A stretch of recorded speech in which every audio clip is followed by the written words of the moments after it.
Agora eu vou para uma palestra que completa um pouco o começo da palestra do Ivan, contando de história de mercado, que é uma coisa muito importante que eu chamei, junto com o André, o guia de sobrevivência no mundo de high frequency, né? Então, o que aconteceu com o mercado, pessoal? Com a entrada dos robôs, dos algoritmos, o mercado mudou muito mesmo, né? Mas antes de falar da evolução do mercado, eu quero falar um pouco de nivelamento, né? Então, o que todo mundo fala, robô, nem todos os robôs são iguais. A gente tem diversos tipos de algoritmo, diversos tipos de robô, diversos tipos de estratégias e frequências que ele operam. Aqui é tradução Wikipedia, tradução que vocês encontram na internet aí, né? Então, o que é um algoritmo? É uma sequência finita de instruções ou passos bem definidos que podem ser executados mecanicamente em um período de tempo. O algoritmo não representa necessariamente um computador, e sim os passos necessários para realizar uma tarefa. No mercado, remete à automação de uma sequência bem definida de passos ou etapas. O robô nada mais é que as estratégias que a gente já executava na mão, desenhada num workflow, aí num processo, e automatizada. É igualzinho você pegar um processo industrial e automatizar no robô. Então vai ter que ter o input do processo, o processamento dele, o output, a saída. É igualzinho para mercado. E aqui qual que é a importância de nivelar grupo de players? Só pessoa física opera mercado? Quem que opera mercado? Então todo mundo está vendo lá, tem banco, fundo, empresa não financeira, hedger, pessoa física, HFT, market maker, girador. Cada uma dessas pessoas tem formas diferentes de interagir com o mercado. Vocês concordam que todas essas estratégias, então se é macro fundamentada, se é análise técnica, se é fluxo de ordens, no final é um processo decisório que gera a inserção de uma ordem? Vocês concordam comigo? No final de tudo, independente da forma que você analisa o mercado, o final vai ser a execução de uma ordem, ok? E quais são os tipos de algoritmos? Isso aqui a gente começa a falar bastante. Tem o algoritmo, o robô, simplesmente que executa a ordem. Então, o objetivo dele não é fazer a estratégia completa, é fazer a entrada ou a saída do trade. Conseguem compreender isso? Você precisa comprar o dia inteiro. Então, de 1 em 1 minuto, você precisa comprar 1000 lotes de ações. Não é difícil fazer isso na mão, pessoal? Mas antes era. Os brokers faziam isso na mão, faziam o TWAP na mão. O que é TWAP? Comprar por tempo. Vai comprando. Isso é uma estratégia para quem opera ações. Quando você pega a identificação de um TWAP na tela, então você vê lá, Credit Suisse é um player que opera muito TWAP em ações. Ele compra 100, passa um segundo, 100, passa um segundo, 100, passa um segundo, 100. Já existem rastreadores de TWAP. Então o que você consegue fazer? Você pega a ineficiência de um grande player. Vocês concordam que o cara vai comprar 100 lotes a todo segundo? Você consegue pegar a quantidade de segundos que tem para o período da frente, projetar a quantidade de lote que ele tem contra a contraparte que ele tem no mercado. Você pode até deduzir para onde vai estar o mercado. Então, depois de um tempo, com estratégias, você consegue prever preço, qual vai ser o impacto desse TWAP no mercado. A maioria das grandes posições são montadas assim. Caras comprando 2, 3, 4 dias no papel e montando posição. E colocou a importância de conhecer a microestrutura, né? Conhecer os tipos de ordem que vão para o mercado. A gente tem TWAP, VWAP, tem iceberg, que é lote escondido. Então o cara paga aparentemente 50 lotes, mas tem 500 lotes ali, repica. Tem uma coisa que mudou muito, eu vou falar para frente. Agora, né? A gente tirava muito proveito do rastro. Então o cara pagava 500 lotes, levava 200 e deixava 300 lotes. A gente tomava no ticket de cima escorado no 300, né? Então comprava armado nesse lote. Hoje não tem mais isso. Vocês vão entender por que não tem mais isso, né? Então a gente tem as ordens de snipers. O cara, ele quer comprar, ele não está na tela, ele só está esperando virar comprador. Desculpa, virar venda. Virou venda, ele toma o lote. Virou venda, ele toma o lote. Antes, o cara agredia o lote e deixava saldo. Agora não, ele espera acumular lote. A gente até falou que o mercado de dólar recente está assim, né? O mercado fica parado sem ter negócio e um monte de ordem sniper. Não dá para ver tempo. Virou o lote que o cara quer, então toda hora que virar venda acima de 100 lotes, o cara limpa. Venda acima de 100 lotes, o cara limpa. Um pouco mais complicado, o robô, é a execução de estratégia simples. Então, arbitragem, que é o mínimo grande, correlação, então operar aí S&P, operar índice baseado em S&P, operações estruturadas, então trava, vai fazer uma trava de alta, uma trava de baixa, uma borboleta, e setups gráficos que eu quis colocar aqui, que é até um paradigma que eu queria quebrar para vocês, que é a respeito do MetaTrader. Tá todo mundo falando, o MetaTrader vai evolucionar o mundo. Pessoal, se vocês analisarem o mercado lá fora, 70% do mercado lá fora é eletrônico. Só que 2% de todas as instituições que operam de algoritmo. E o grande volume não está na mão de pessoa física automatizando o cruzamento de média móvel.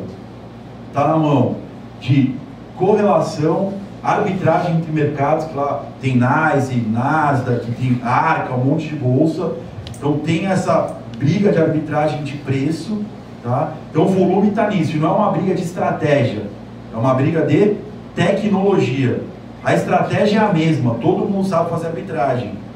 A diferença é quem vai ganhar, quem tiver mais bala para investir melhor e mais tecnologia para investir, tá? Então, eu conversando muito com o André de questões de números, se a gente for analisar esse 70% desse volume eletrônico, está na mão, a gente dividiria esse 70%, está na mão de arbitragem, correlação e essas ordens de TWAP e VWAP que são no tempo.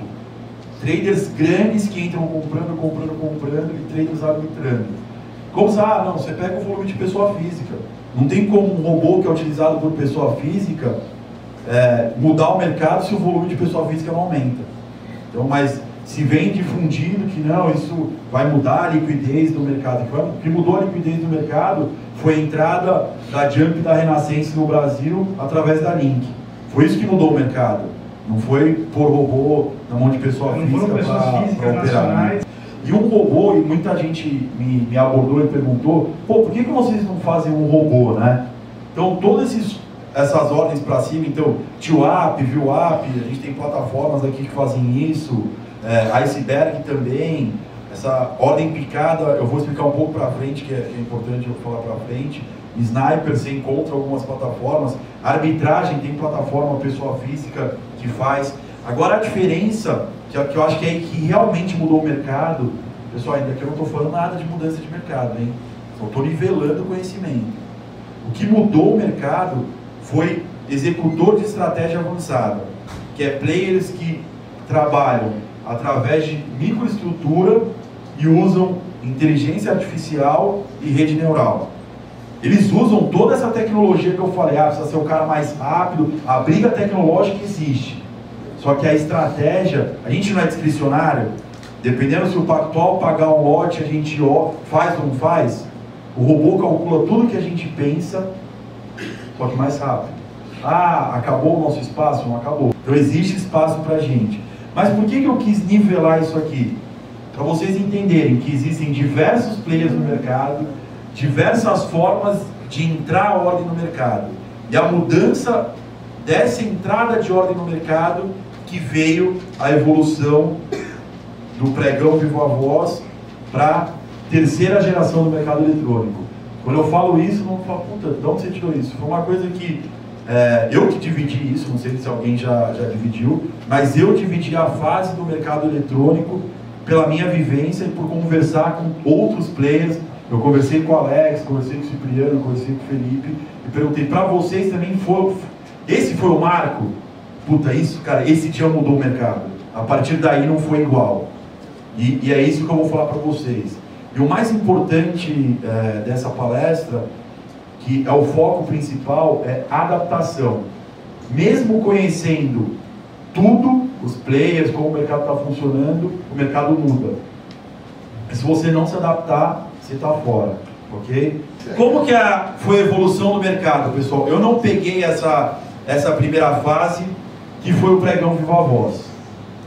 Não tinha eletrônico, isso a gente fala antes de 2000, não tinha eletrônico, era tudo Viva Voz, mas os players continuavam operando. Tirando o robô, continuava banco operando, fundo operando, tinha pessoa física lá embaixo, os giradores, os scalpers operando, mas todo o processo decisório de olhar o mercado, então não o processo decisório fora do mercado, aquele macro fundamentado, mas a parte de tomada de decisão, de fluxo de ordens, acontecia naquele ambiente. Então ali você precisava saber que, vou dar um exemplo recente assim, que eu peguei, né?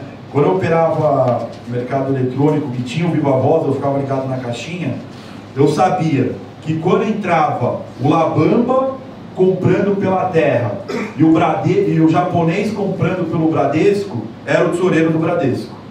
Então eu sabia que aquela ordem era uma ordem importante. Quando eu escutava o scalper apregoando, eu já não dava tanta atenção naquele lote. Então a gente fazia a mesma leitura que a gente faz hoje de identificar a corretora, tal pessoa opera pela Fator, o gringo opera pelo Credit Suisse, gringo opera pela Red Grifo. Quando eu via a Red Grifo apregoando no índice, eu sabia que era ordem de estrangeiro.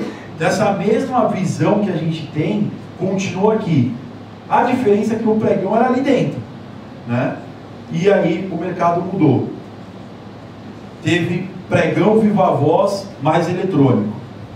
Então continuou o pregão Viva Voz e veio para o mercado eletrônico. Essa transição deu início no ano de 2000. Tá? Antes disso, era tudo no pregão. Mas como que foi essa transição? O eletrônico tinha horários específicos.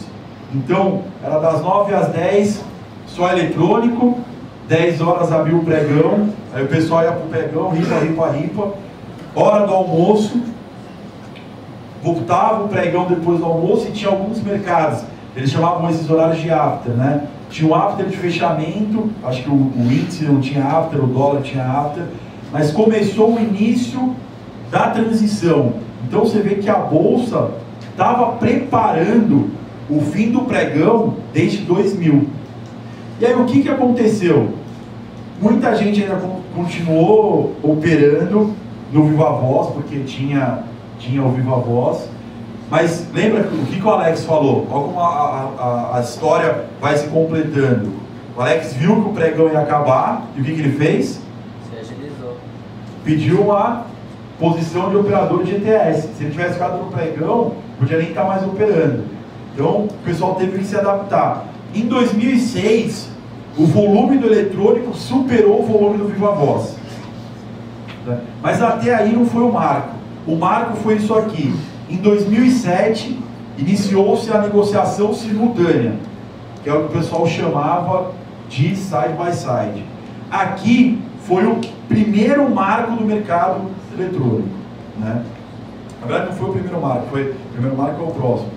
Foi a hora que realmente o mercado eletrônico começou a pegar. Tinha o after, mas foi o que o pessoal falou. O pessoal operava o eletrônico das 9 às 10, chegava no Viva Voz, aquele preço que tinha negociado o índice, não era nada.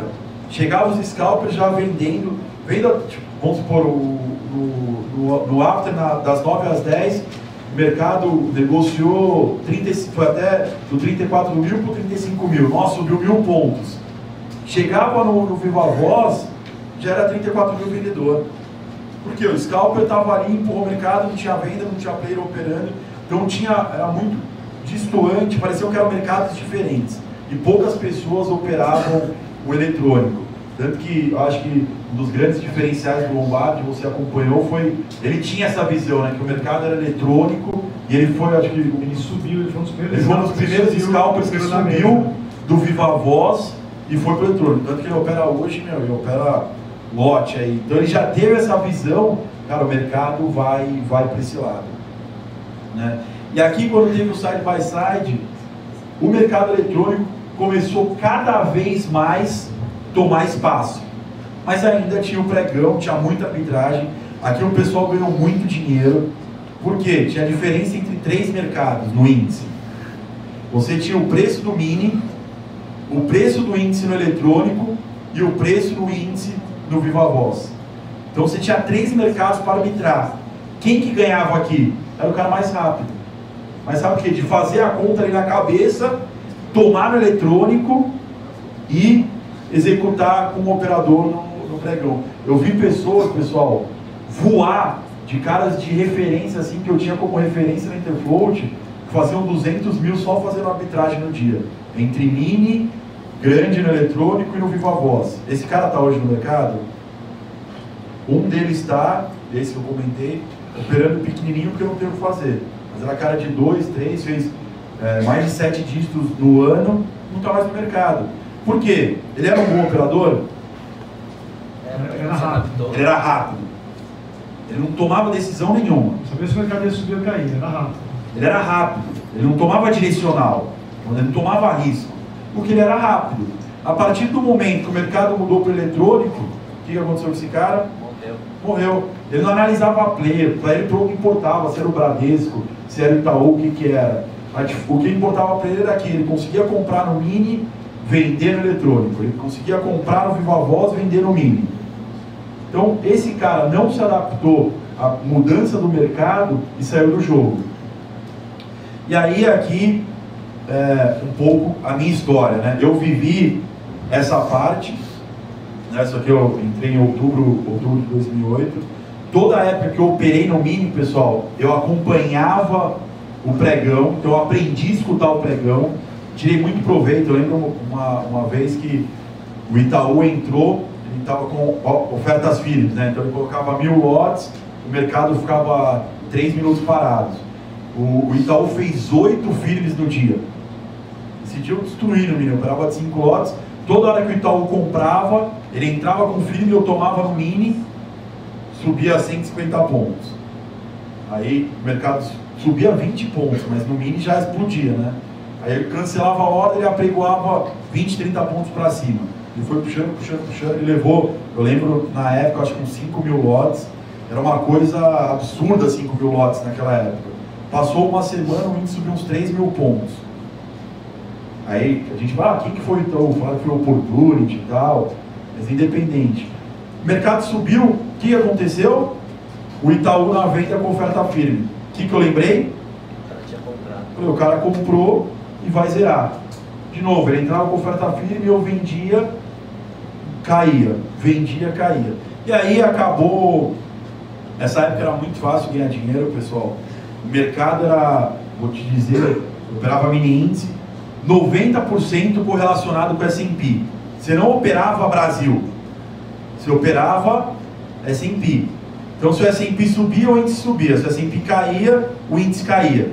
E aí, o que eu fiz de diferencial para me aprimorar? Eu fui entender o que mexe o S&P. Vocês concordam que se eu descobrisse o que mexeu o S&P, eu estaria na frente do pessoal da Interfloat? Lá, pessoal, ninguém operava... Na época, todo mundo operava a book, mas a galera sabia operar S&P. Se tirasse o S&P, só deixasse o book, a galera chorava. Tinha que deixar o S&P. Eu falei, cara, para mim sair na frente, lembra que eu falei, vocês têm que sempre estar na frente. Descobrir a ineficiência dos traders e tirar proveito disso. E aí, conversando até uma coisa que eu falei que o Guilherme veio falar comigo, num curso que ele fez, ele falou, André, achei um post seu, num fórum, você perguntando sobre o que é como operar o S&P. Acho que eu mandei uns 20 e-mails, entrei em uns 30 blogs, e eu perguntava para os caras, o que vocês olham para operar S&P? Eu lembro que a grande maioria, que eu entrei em fórum de pessoa física, olha o gráfico, olha tal coisa, e um me chamou a atenção. O cara me falou, o que está pegando aqui nos Estados Unidos é financeiro. falei, o que esse cara setor quis dizer? financeiro, né? É, o setor financeiro, que era a recuperação da crise.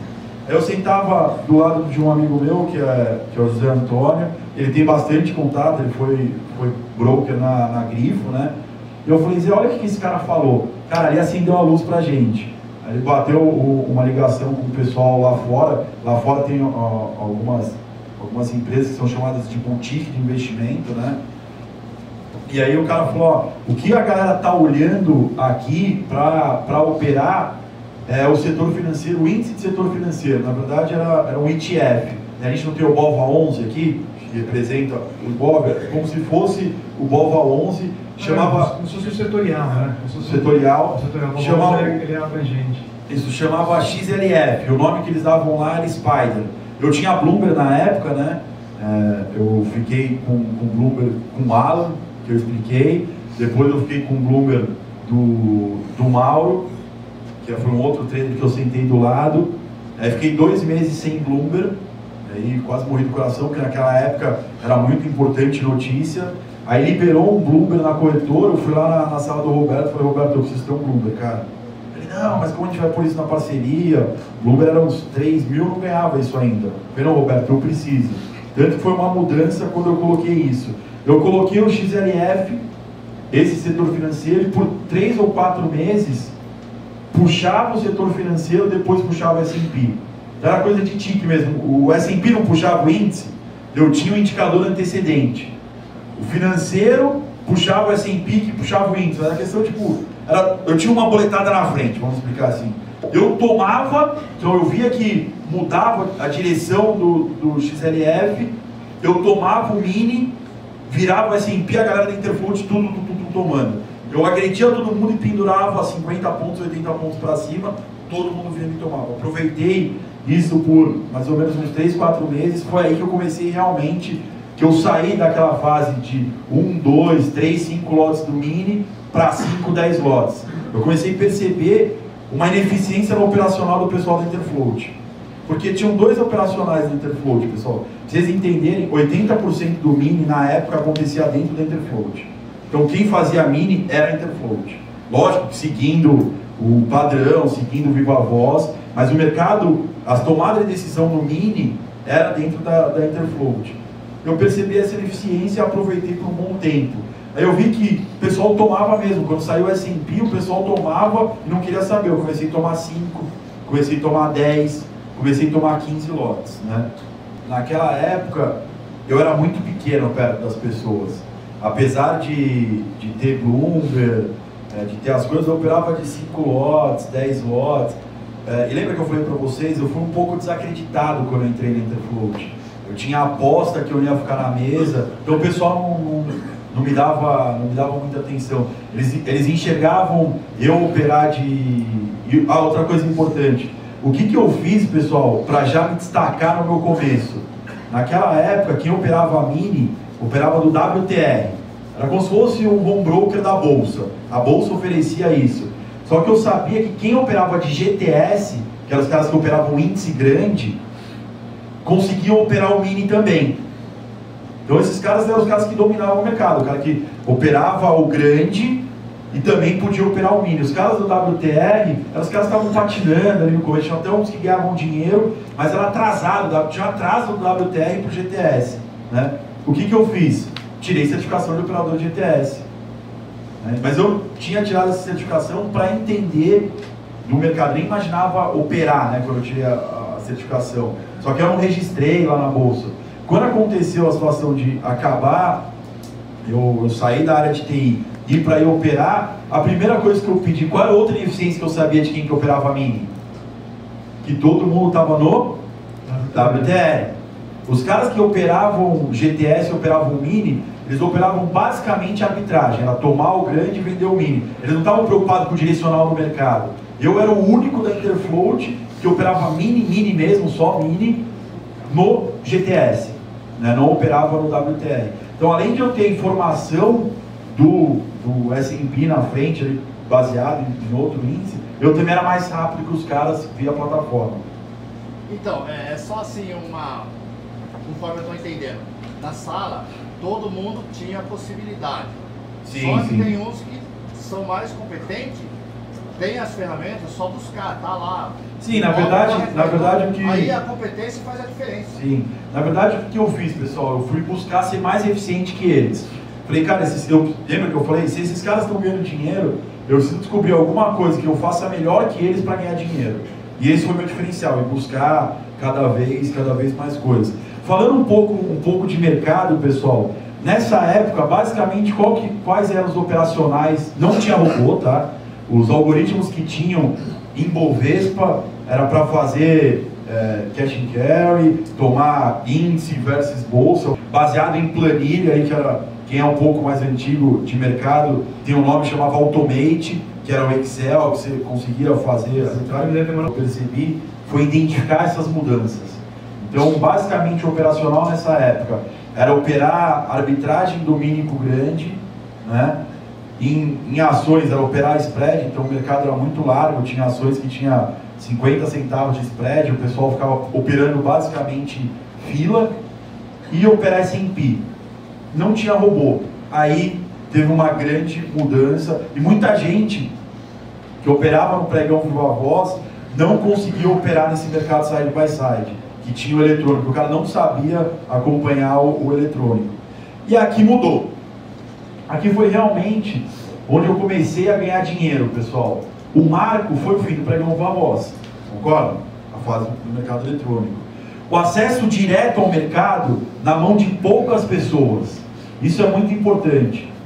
Poucas pessoas tinham... Lembra que o Alex falou que o clique está na nossa mão? O tesoureiro tinha que passar a ordem para o operador. A maioria dos grandes players que faziam mercado continuavam operando da mesma forma do pregão. Então, o tesoureiro do Bradesco passava a ordem para o broker executar. O tesoureiro do Itaú passava a ordem.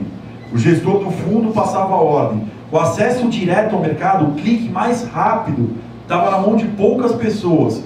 Poucos grandes players tinham esse operacional na mão e a Interfold toda com o operacional na mão, né?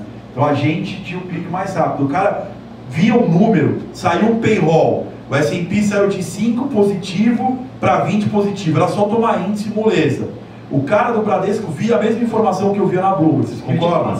Só que ele tinha um delay, ele tinha que passar a ordem para o broker tomar índice. Eu já tomava o índice. E aí entrava o rastro. Vocês, quem acompanha o mercado aqui, vocês viram o último payroll? O Bradesco tomou no 9,3001, né? Então ele tomou. Eu era esse cara, só que no mini, e o Feola, que era um operador do pregão, que sentava do meu lado, ele operava o grande. Eu era o clique mais rápido do mini. Eu tomava no 9,3001 quando saiu o número. Eu olhava assim, S&P tá 5. Virou 15 positivo, eu clicava no meio da fila. É uma estratégia também que eu desenvolvi, o pessoal todo tentava tomar a pedra, o scalper não fica na pedra ali. Eu abria minha boleta no meio da fila, não sabia quanto que ia tomar. Pouco importava, porque se eu tomasse a 15 e o S&P fosse para 30, eu tinha tomado bem pra caramba, porque ia entrar mais cara tomando. O mercado, naquela época, pra vocês entenderem como mudou, eu fazia trade de 3 lotes, 5 lotes do mini de 1000 pontos, no giro, 10 segundos. Que o mercado oscilava 4.000 pontos, 3.000 pontos, e eu era muito rápido, né? Se eu falar para vocês que foi aí que também formatou um pouco o meu operacional de manhã, né? Porque uma coisa que eu me cobro muito, eu converso com todo mundo, o Alex opera o dia inteiro, o Anísio opera o dia inteiro, o Shampoo que eu entrevistei opera o dia inteiro, e eu só operava de manhã, porque eu sabia qual que era meu ponto de eficiência. Todo dia que tinha número eu sabia que ia arrebentar, porque eu era o cara mais rápido. Eu olhava, eu tinha uma boa plataforma, que eu tinha um Bloomberg, né? E era muito rápido. Só que o que aconteceu com esse acesso direto? O clique estava na nossa mão. Poucos robôs no mercado, pessoal, em poucos ativos, principalmente em BMF. Os robôs entraram forte em BMF. Só que era muito, eu brinco que era Atari, né? Em sua maioria as estratégias eram de low frequency. Era estratégia, entrou robô fazendo mais TWAP, robô fazendo mais VWAP, entrou algumas ordens novas de lote escondido. Então antes o lote escondido tinha que entrar de 50 em 50, algumas ordens diferentes. Mas aqui era muito, muito tranquilo, não tinha quase nada de robô, né? Que robô que tinha até que eu lembrei na época, por que era estratégia de fácil identificação? Qual foi uma ineficiência que a gente pegou da Link? Quando a Link entrou no mercado, pessoal, e o UBS, hoje sempre é a maior corretora e hoje é o maior player de algoritmo no mercado. Eu calculei, né, André, a gente conversou e conversa com bastante gente, praticamente eles deixaram de prêmio no mercado mais de R$1 milhão, fácil, né? 2 milhões ali dando dinheiro para o mercado. Eles tinham uma estratégia no índice, foi a única vez que eu operei índice grande, era assim, o mercado estava 500 com 550, 200 lotes no 550, 200 lotes no 500. Vocês concordam que tem escola nos dois lados? Se você colocasse venda no 45 e compra no 505, o robô executava. O robô da Link executava. Ele ia lá, tomava a 45 e batia no 05 no mesmo segundo ali. O que a gente fez na Interfloat? Tinha uma boleta, chama Contra F6, sabe? É a boleta Day Trade hoje, todo mundo conhece, né? Você compra e vende na mesma boleta. A gente colocava a ordem 45, 505. Se fazia 11 vezes isso. Ela só era caça-níquel. Robô,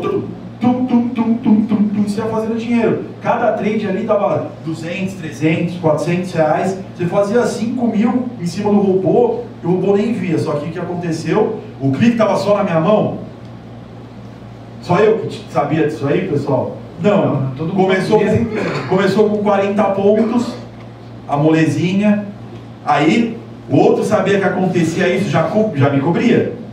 Aí foi para 35, 25, 30, até amigo nosso, até xingar ele, até que o César merda e fez com 5 pontos. Não pagava nem o custo, eu falei, você é burro, velho.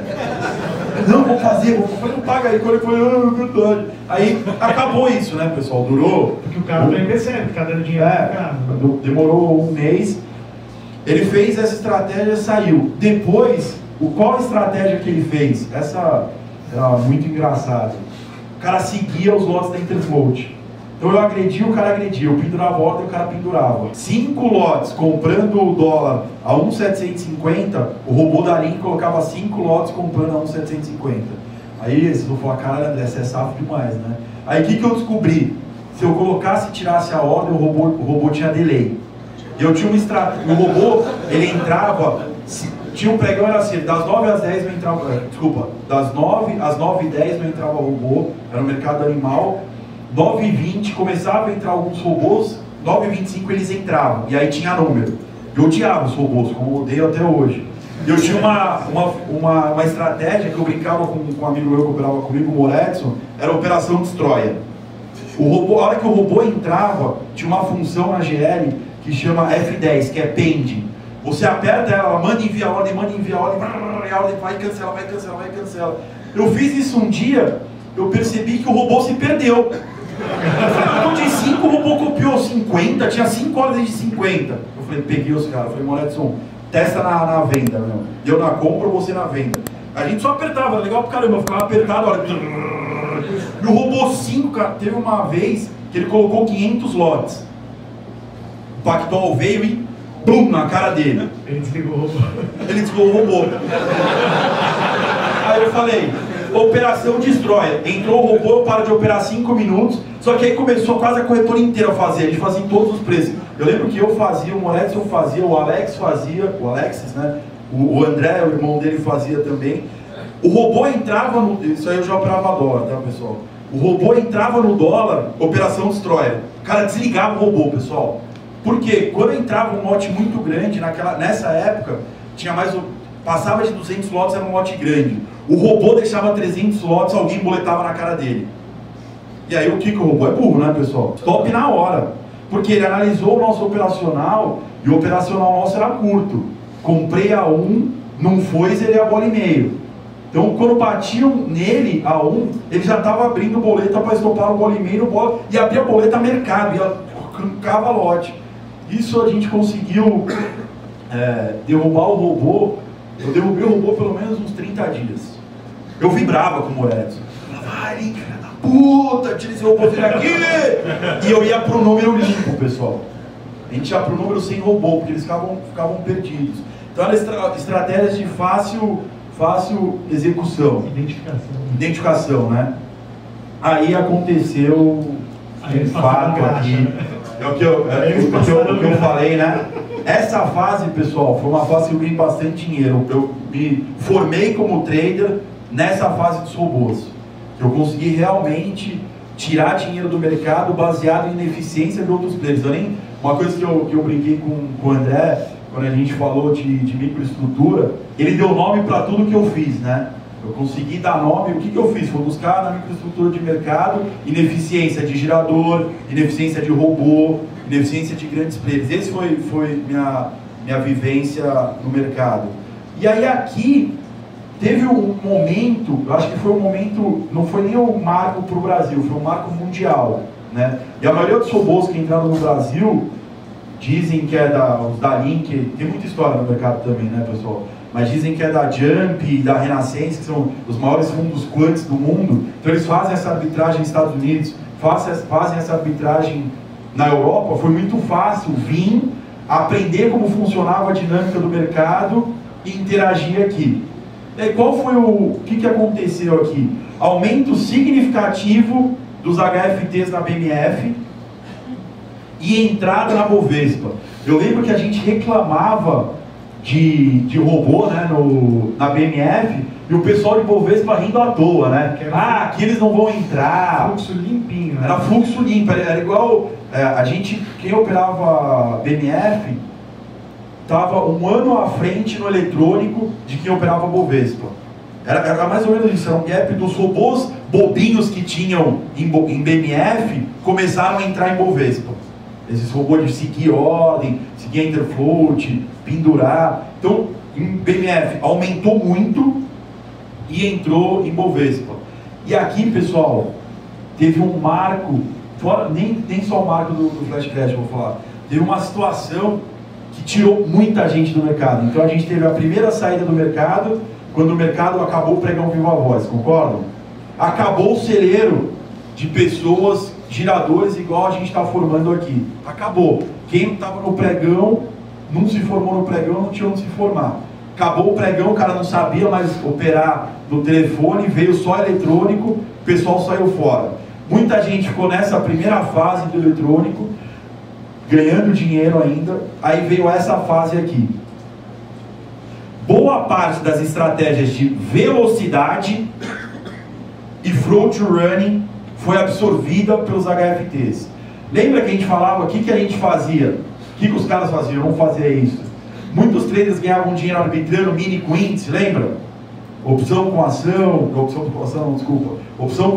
ação com fracionário. Também tinha gente Bovespa que só sabia fazer isso. Esse trader não sobreviveu a isso aqui. De 2009 a 2010 foi o prazo da bolsa preparar a infraestrutura para os robôs. Aí a estratégia não fazia mais diferença. Fazia diferença aqui que era o robô mais rápido. Entrou um cara mais rápido que a maioria dos caras, mais rápido que a maioria não, mais rápido que todos os caras da Interfloat, que foi os HFTs. Estratégias de velocidade, o que é estratégia de velocidade? Basicamente arbitragem, ele tirou. Ninguém mais faz. O pessoal demorava 2 segundos para fazer, tinha que abrir uma boleta, tomar outra boleta. Esse cara entrou, o que ele fez? Tirou todo mundo. O que aconteceu com um cara que não sabia operar direcional? Morreu, saiu do jogo. E o front running também foi absorvido por eles. O que é esse front running? Ficar no primeiro da fila, sempre o robô era primeiro da fila. O cara pagar 500 lotes, você tomar na frente dele e se escorar nele. O que eu brinco que aconteceu? O robô tomou o espaço do pessoal da Interfloat. Então o dinheiro molezinha, que era o dinheiro fácil do especulador, o dinheiro que o scalper ganhava fazendo front running num pregão, que continuou ganhando dinheiro no eletrônico, foi para a mão do HFT. Aqui o HFT começou a ganhar dinheiro, pessoal. O que ele fez? Ele realmente copiou a Interfloat. Como que a Interfloat opera? Primeiro da fila, a Interfloat levou, já pendura a saída e zera, e entra um cara grande agredindo ou pagando, ele toma, ele agride o fim da fila e zera no próximo tique. Estratégia molezinha de executar, né, pessoal? Quem sabe Hoje parece melhor. simples, mas não era nada intuitivo. A melhor tomar o final do lote é tipo o sonho. E ele fez isso. O que tinha aqui, que eu já falei, foi a atuação dos grandes players, o rastro. Ainda existia o rastro, vocês vão entender isso aqui. Isso aqui é muito importante, pessoal. Pensem nisso. A mudança do mercado, que mudou agora, né? Que todo mundo está falando que o mercado tá difícil, né? Essa fase com esse robô, eu voava de ganhar dinheiro. Voava. Para mim o robô era bobo, né?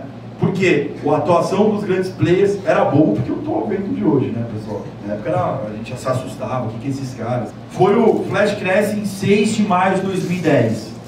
Né? Deu uma loucura lá no mercado americano, despencou o Dow Jones, despencou S&P, teve ações que valiam dólares, veio para centavos, deu uma loucura nos robôs, foi a primeira grande quebra, primeira crise ali, foi diária, depois o mercado recuperou, mas foi a primeira crise gerada por falha mecânica de robô. Foi uma falha de um robô que gerou um sequencial, um efeito dominó e derruba, stop automático, já estava programado, foi. A partir desse momento, os robôs passaram graxa. E eu lembro que eu tenho um amigo meu que ganhou muito dinheiro, ele falou, a partir de 6 de maio de 2010, o próximo payroll, eu não peguei mais, eu não consegui pegar até essa época, mesmo com o robô, ainda a Interfloat tinha um clique mais rápido em todos os números. Desse dia, eu juro sinceramente, eu não sei o que aconteceu. Durou ali, porque como foi 6 de maio, eles tiveram 20 dias ali de mudança. Eu acho que essas grandes empresas devem ter colocado, cara, 100 PhDs para ver o que aconteceu, descobrir ineficiência. Quem conhece um pouco de TI é tirar looping, que é o que deve ter acontecido. Então você põe uma oferta de compra, você não pode pôr outra, né? Aí o robô, se não tivesse, ele entra em looping, aí compra. Nesse caso foi venda, né? Então venda. E aí o mercado, depois disso, mudou. Realmente, eu tenho claramente a mudança do HFT, de o cara voltar, assim, sabe o cara voltar ninja? Aquelas bolezinhas não tinham mais, né? Nessa época, para falar de adaptação de estratégia, e vocês vão ver que eu me adaptei muito ao mercado. A maior estratégia do robô era fazer assim, vamos supor, tinha um lote no 54 e tinha um lote no 50. Ele vinha, tomava até o 54, que tinha pouca liquidez na tela, né? No índice acontecia muito isso também. Ele tomava até o 54, toma, não entrou comprador, ele devolvia tudo até o 50. Não entrou vendedor, ele tomava tudo até o 54. Qual que era a função dele? Descobrir qual que era o lado mais forte. A hora que ele percebesse que ele tomou no 54 e entrou comprador, ele rasgava o mercado para o 60. Se ele descobrisse que precisava gente vender no 50, ele jogava o mercado para o 40. E o que eu percebi? Eu vi essa estratégia. Eu fui na internet e busquei quais são as estratégias dos HFTs. E descobri que essa estratégia foi idealizada por um fundo que chama Cyborg Trading, então Cyborg, né, em português. E essa estratégia se chama Butterfly Shake. O que é isso? Todo mundo sabe o que é o book régua lá dos Estados Unidos? Então fica o book régua, é preço, né? Então, aqui no Brasil a gente chama o book level 2, né? Que é comprador de um lado, vendedor do outro. Lá fora, o DOM, né? Que é o Depth of Market, é o book régua. Então a gente tem os preços, aí tem o último preço. Desse lado é venda, desse lado aqui é compra. E se vocês forem olhar, eu vou falar um pouco fora do microfone, eu falo mais alto, vocês vão entender. Então aqui está o preço, ok? Comprador, então todo mundo me ouvindo? Sim. Comprador e vendedor. O que eles fazem? O robô faz, ele puxa a compra e puxa a venda, puxa a compra e puxa a venda. Se vocês olharem, é uma metáfora que o book régua é o corpinho da borboleta, os compradores é uma asa e os vendedores é outra asa. Por isso que chama Butterfly Shake. Seria o voo não sei porque o shake, mas chama Butterfly Shake, é o voo da borboleta, que eles ficam fazendo assim no book. A hora que ele descobrir aonde está o fluxo que ele precisa, então descobrir que tem fluxo para compra, ele cancelava todas as vendas e rasgava o mercado para cima, fazendo esse cara que realmente precisa comprar mais caro. Eu descobri essa estratégia, né, lá fora, pesquisando lá fora, eu tenho até os PDFs, falei, caralho, cara, é isso que está acontecendo, Butterfly Shake no Brasil. E o que eles fazem? Eles trabalham em área, enquanto não descobrir fluxo final ali, que vai fazer o mercado sair de direção, eles vão ficar mexendo no mercado. Uma grande diferença do robô, pessoal, eu enxergo robôs assim, tá? O robô, ele define área de negociação. Então o mercado fica 50 com 54. Ele fica brigando nessa área. O fluxo final, o grande player, muda o preço, muda o valor do negócio. Então o dólar está 50 com 54, ele vai e rasga o mercado para os 60. Não vale mais 54, vale 60. Aí o robô entra atuando e põe uma região e fica trabalhando. Se ele está tomando até 54 e vendendo até os 50, enquanto não romper, eu vendo no 53,5, zero no 2,5 ou no 2, compro no 50,5, vendo no 51,5 ou no 2. Eu cheguei a fazer 10 trades assim. Essa época, pessoal, o pessoal da Interfold estava destruído, assim, sabe? Muitos amigos meus ganhavam dinheiro, não ganhavam mais dinheiro. Eu estava voando. Eu era parceiro, né? Eu conversava com o Zé, que era o cara que trabalhava as parcerias, e ele falou, caralho, o que você está fazendo, velho? Tipo, sabe a época que começou todo mundo chorando, o robô, meu Deus. Que robô que vem, meu? Ele fritava, cara. Era 5, 10 pau por dia. E fácil, pra mim o mercado tava limpo, cara, porque eu identificava isso, eu operava isso. O que acontecia? Quando eu rompia, eu tomava stop. Quando eu tomava stop, eu abria no meio da fila e estopava. Eu tomava 1 ponto, 2 pontos, mas tinha feito 10 vezes 1,5 ponto. Então, sempre atuando nessa ineficiência. Só que aí, isso também acabou, né, pessoal? Durou pouco tempo, mas não mais pelo robô, porque o mercado realmente começou uma pré-crise Europa, aí, né? Quando foi final de 2010, nem crise Europa ainda, mas aconteceu algumas mudanças no mercado, que a liquidez diminuiu. Nessa época tinha muito lote em cada nível de preço, foi diminuindo o lote e o mercado foi mudando, né? E aqui, o que eu falo que é realmente o que a gente está vivendo, né? Por isso que o mercado mudou muito, que foi o aumento dos lotes dos HFTs. Então naquela época o HFT operava de 5, 10 lotes, 15 era lote gigante. Você via 5 ordens em cada nível de preço. Hoje tem fila que tem 20 lotes de HFT, 5, 10, 15. O HFT ficou representativo no mercado. Antes ele era passageiro da agonia, né? Ele ficava lá com 5, 10 lotes, ele não mudava tanto. Tanto que quando eu peguei aquela eficiência de ele ficar com 500 lotes, o cara dava na cara dele e o mercado despencava. Hoje, desde essa época que teve o aumento dos HFTs, eles começaram a impactar o mercado, né? Mas eles impactam o mercado sempre lembrando na área. Eles não conseguem, às vezes, temporariamente conseguem mudar o mercado de valor, mas se aquilo estiver muito fora, vem fluxo final, dá na cara deles e volta o mercado. Mas temporariamente eles conseguem impactar o mercado pelo tamanho do lote, que é o que eu falei aqui. Impacto na negociação.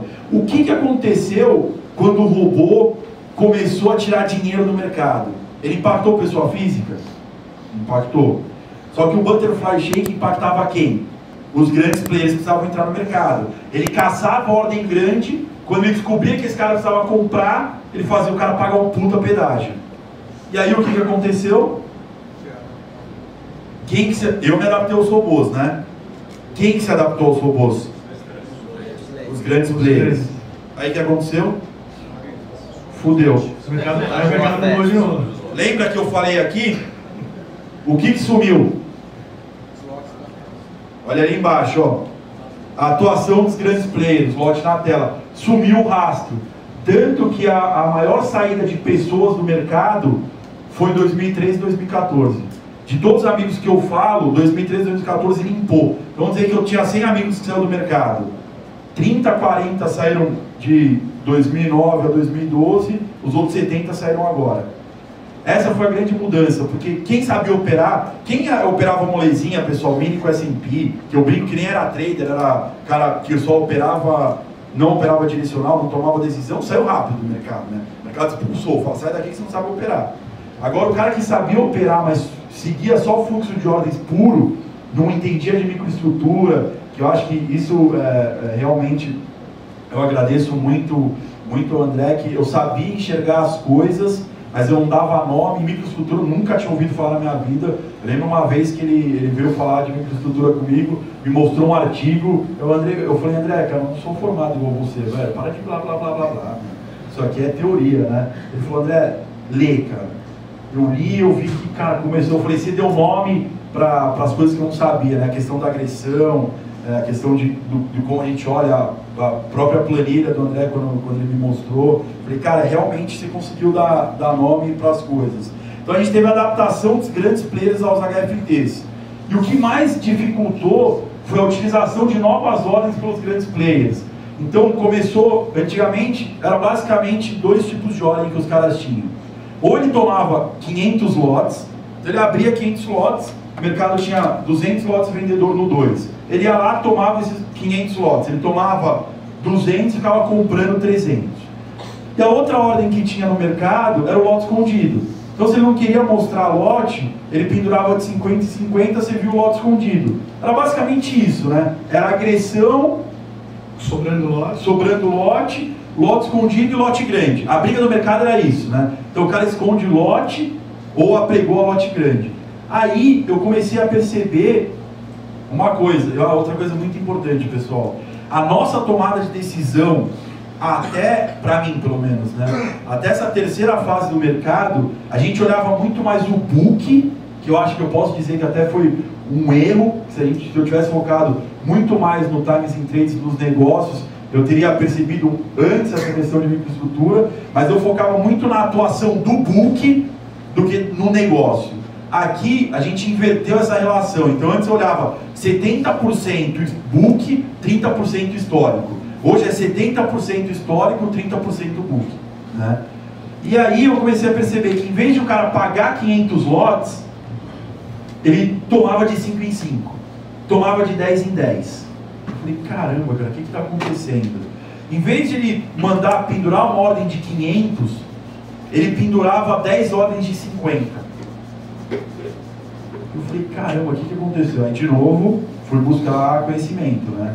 Aí um grande marco que teve no mercado eletrônico também foi a utilização do Trade Book da Bloomberg, né? É uma plataforma operacional da Bloomberg que você conseguia, lote escondido antes, pessoal, você tinha que colocar 10, vamos supor, só podia, se fosse 500 lotes, só podia ser de 50 lotes. Então o lote mínimo para ter lote escondido era 50. Em ações eu não acho que é 1000. Acho que as ações são 1000. Mas o dólar é muito grande, 50 lotes. 50 lotes. Tinha que pôr 500. A Bloomberg veio com esse trade book, você conseguia colocar lotes, na verdade não era lote escondido, é um lote escondido, mas a ordem está no robô, de 5, de 10 lotes. Aí repicava 1000 lotes de 10 em 10. Falei, que é isso?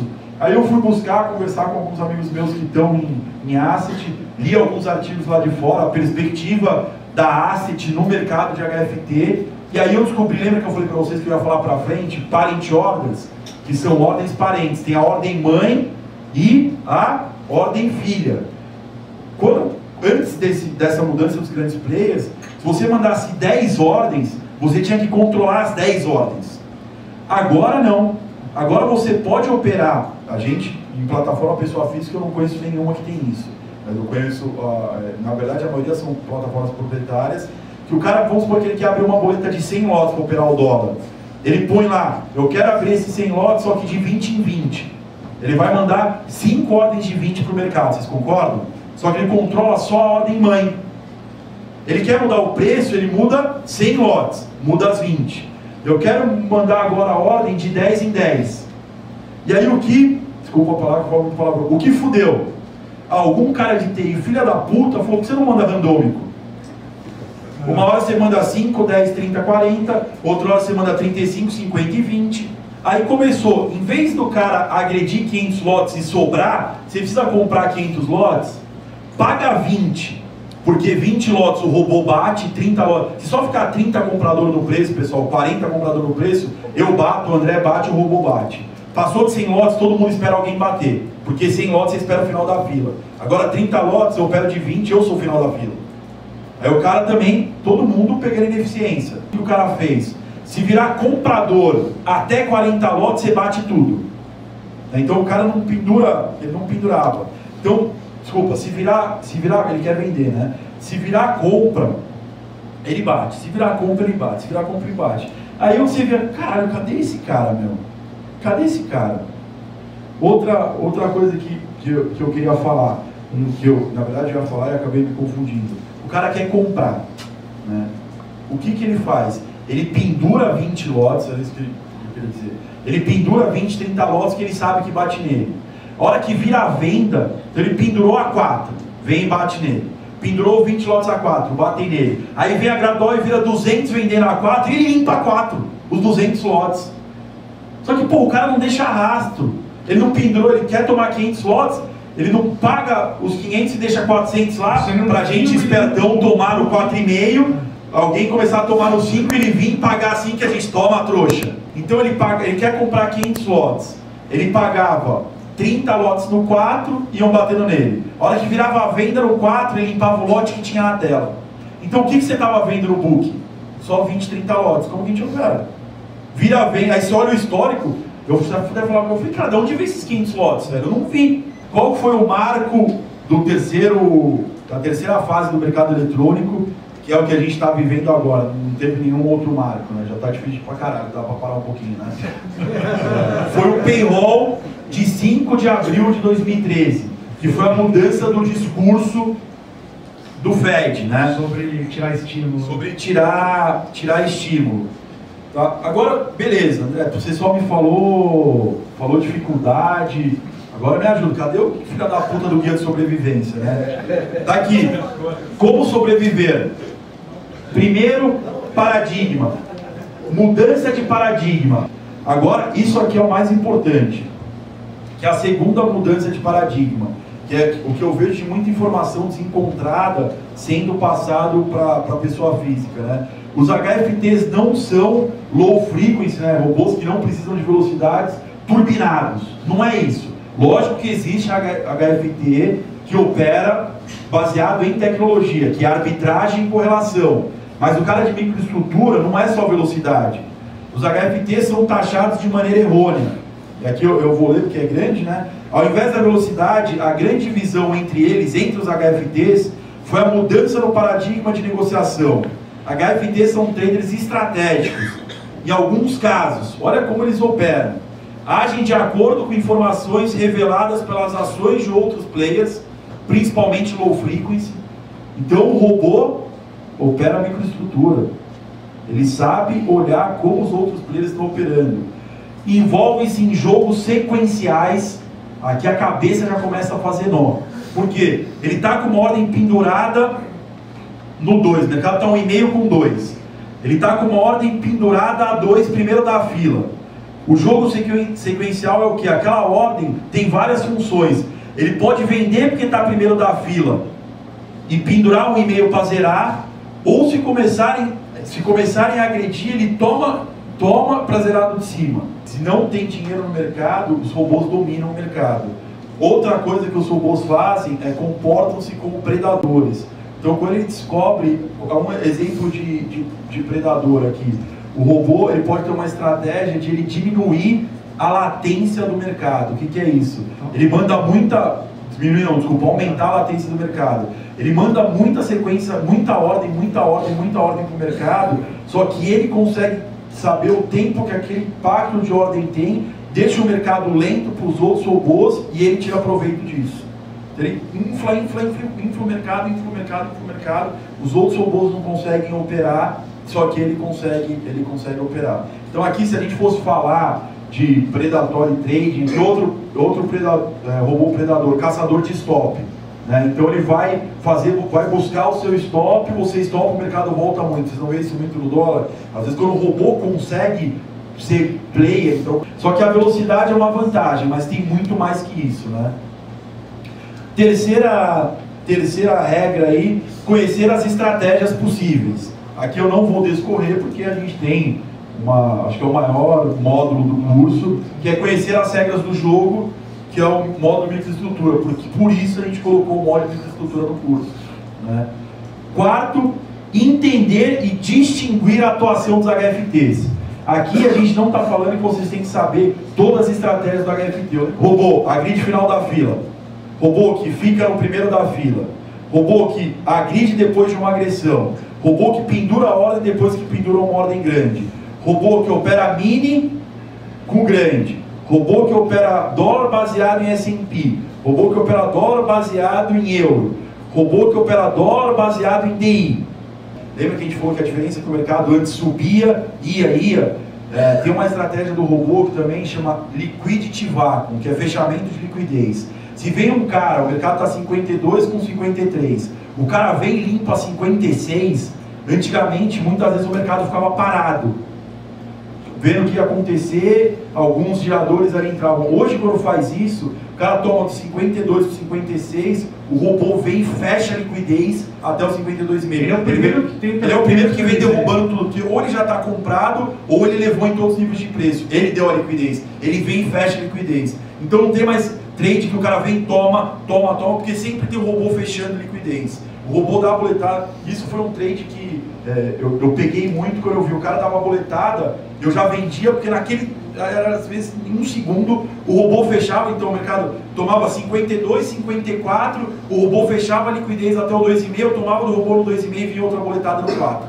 Sempre tinha essa sequência de liquidity vacuum, né?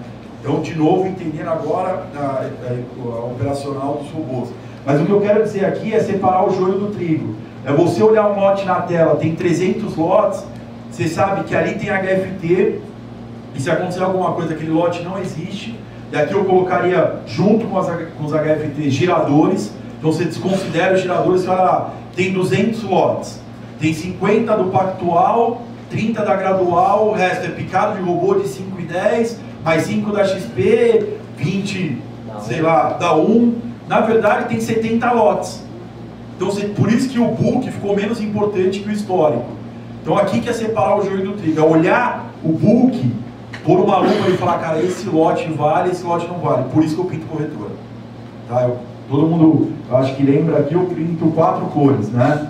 Eu pinto amarelo, robô, azul claro, pessoa física, girador, vermelho, banco e verde, estrangeiro. Ah, mas a Link a UBS está pintada de amarelo, é só robô? Não. Eu também sempre distingui lote. 5, 10, 20 é robô, acima de 50 não é robô. Tá? Então é separar o joio do trigo. Quinto, entender a atuação dos grandes players. Aqui começa a ficar um pouco mais complicado, né? Como eles estão colocando as ordens, como essas ordens estão interagindo no mercado. E para acabar, que eu já me estendi bastante, essa foi mais longa do que eu imaginava, adaptar o operacional. O que você tem que fazer quando o mercado muda? Você tem duas formas de se adaptar. Lembra que eu falei de fases consistentes, fases de estourar, fases que o mercado está mais propício para o giro, acho que a gente pôr uma conversa aqui com algumas pessoas, fase que você tem que fazer trade de meio ponto, 1 ponto, e fase que você tem que fazer trade de 2, 3, que é a fase que está acontecendo hoje, se você vai estopar com 2, 3 pontos, você não vai conseguir sair com 1 ponto. Isso diz a relação muito de dinheiro disponível. Quanto mais dinheiro disponível tem, mais giro você faz do que trade longo. Quanto menos dinheiro tem, você tem que buscar trade longo, porque o risco é maior de tomar stop longo. Então é sempre baseado em quanto o mercado está andando. E aqui você adapta a sua operacional. Aí aqui, cara, para adaptar a operacional, quando que eu penduro eu agrido, pessoal? Aqui é até dinheiro, tem que operar, tá funcionando, agredir, continua agredindo. Tá lá pendurado, foi uma coisa que a gente pegou muito. Ficar pendurado é enrolação, porque como não tem lote, vinha a boletada, você tava dando liquidez para os caras. E aí quando você toma uma boletada, pessoal, você tá passivo na tela, a primeira coisa que você pergunta é o que aconteceu, o robô já bateu de baixo, já se fudeu. Quando você agride é melhor, apesar de você pagar mais caro ou vender mais barato, você agrediu a 4, não virou compra, levou a 3,5. Pô, você deu um soco no cara, o cara nem se mexeu, corre que você vai tomar uma, né? Agora quando você está aqui parado e toma uma, a primeira coisa que você dá onde quem bateu. Sabe qual que é o pior médio? É o médio que você faz levando do mercado. Quando você está comprado, essa é a minha maior enrolação, você está comprado a 2, o mercado vem no bola. Em vez de você agredir a bola e meio, você pendura no bola para levar mais barato. Aí vem o cara e bate no bola. 9,5 venda. 9,5 na hora, né, cara? Você levou burralhão ali, né? E quando você agride, você já sabe se entrou certo ou não. Ah, o que entrar certo, André? Você comprar 4, pelo menos começarem a tomar 4. Você tá certo. Se virar comprador a 4, tá mais certo. Se começarem a tomar 4,5, tá mais certo ainda. E aí o mercado vai se virar, estopa. Girar e alongar é muito mais de dinâmica de mercado. Se o mercado está com muito lote na tela, oscilando pouco, na verdade não é oscilando pouco, mas ele demora muito para andar. Tem mercado que não anda rápido, né? E tem mercado que tem muito lote na tela e também anda rápido e dá para alongar. É muito mais questão de frequência de mercado. O que eu resumiria o dólar de giro e o dólar de alongar? O dólar oscilando até 10 pontos por dia é o mercado de giro. O dólar oscilando acima de 15 pontos, 20, 30, é o mercado de alongar. O dólar acima de 40 pontos, 60 é o mercado de crise. Aí precisa ter liquidez na tela para ser um mercado bom de giro. É o que não tem hoje. O mercado oscilando muito, sem tanto... Sem estar na mão. Sem estar na mão.